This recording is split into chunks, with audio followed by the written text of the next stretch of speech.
Qui croire? Des enfants âgés à l'époque des faits de 2 à 4 ans ou leur enseignant, directeur de l'école maternelle de Cornier, en Haute-Savoie. C'est tout l'enjeu de ce procès qui se déroule devant la cour d'appel de Chambéry.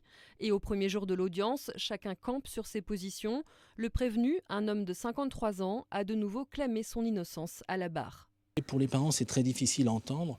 Ça fait pendant des années et des années que l'instruction leur a laissé penser qu'il était coupable. Donc la vérité qu'il ne s'est rien passé est presque inaudible aujourd'hui. Au cœur des débats, la manière dont a été recueillie la parole de ces élèves de petite section de maternelle, et notamment l'audition de la première petite fille qui avait incriminé son instituteur auprès de ses parents en parlant de massage sur les fesses.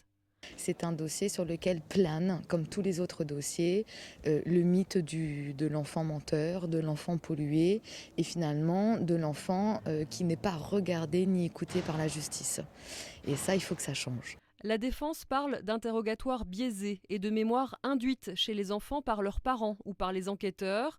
Les familles avancent-elles les symptômes de stress post-traumatique qu'auraient développé leurs enfants depuis 5 ans? Des signalements pour viol ont été effectués ces derniers mois.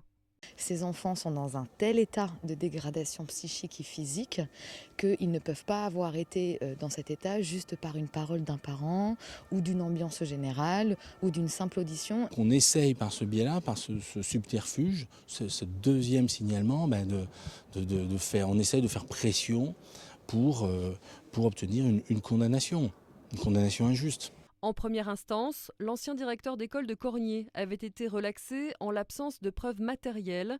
Ce procès en appel devra déterminer quel poids accorder à la parole des deux parties, et en particulier à celle des enfants.